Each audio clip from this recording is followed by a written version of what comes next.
And development, जिसके लिए विश्व के सर्वाधिक जीडीपी वाले पहले 7 थे, अब 15 हो गए, 16 हो गए देशों का वह संगठन था।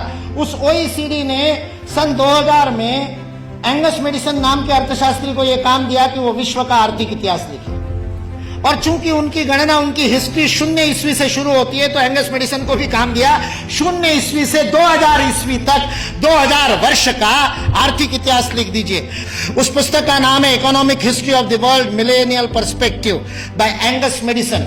OECD.org इस वेबसाइट से आप डाउनलोड कर सकते हैं। 2000 वर्ष का आर्थिक इतिहास लिखा है एंगस मेडिसन ने। और वह एंगस मेडिसन कहता है कि पहले 1500 वर्ष 0 ईस्वी से लेकर के 1490 तक, 99 तक सारे विश्व के जीडीपी में लगभग 2/3 66% योगदान देने वाला देश कोई था तो वो भारत देश था।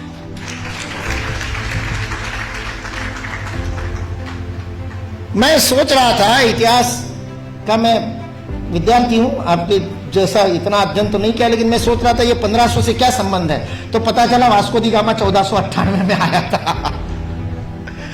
और मतलब उसने भारत को खोजा, ऐसा हम लोग भी लिखते हैं, तो उससे पहले कोई गुम हो गया होगा।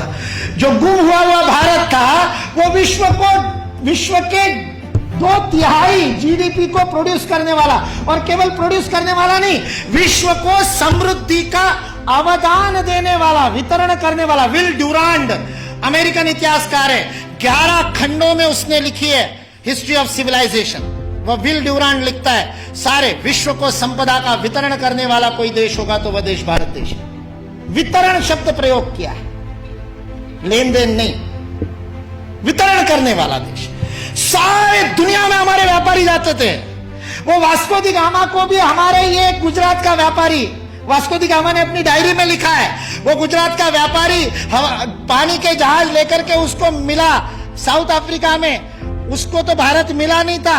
इसने कहा अच्छा भारत खोज रहे हैं, चलो मैं ले चलता हूं। उसको मसाले भरने थे, इसलिए वो कालीकट गया, इसलिए वास्को दी गामा को कालीकट ले गया, नहीं तो भरूच ले आता गुजरात में। फिर हमारे इतिहास वाले लिखते कि वास्को दी गामा भारत को खोजता खोजता भरूच पहुंचा। वास्को दी गामा को भारत के व्यापारी कान्हा भाई ने खोजा, मिल गया, और उसको कहते को भारत खोजना है, चल भाई मैं दिखाता हूं, चल मेरे साथ, और साथ में ले। ये वास्को दी गामा ने अपनी डायरी में लिखा है, वो बेईमान नहीं है, उसको छिपा करके इतिहास की किताबें लिखने वाले बेईमान है।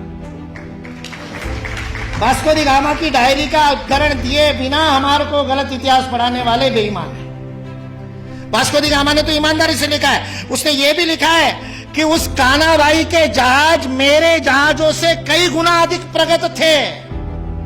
40 खेने वाले लगाने के बाद भी मेरे जहाज को उतनी गति नहीं थी जो उससे 3 गुना बड़े, 3 मंजिल वाला जिसके ऊपर डेक था, ऐसे जहाज को केवल 16 नाविक खेते थे। ऐसा कान्हा भाई का जहाज था।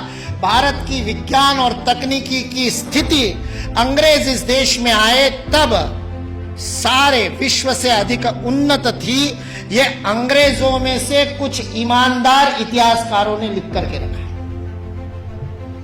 इसलिए जो इस गलतफहमी में है कि अंग्रेज इस देश में नहीं आते तो भारत में तो कोई विज्ञान ही नहीं होता, वो इस बात को समझ ले कि अंग्रेज इस देश में नहीं आते तो केवल भारत का ही नहीं, विश्व का विज्ञान आज है उससे अधिक प्रगत हो।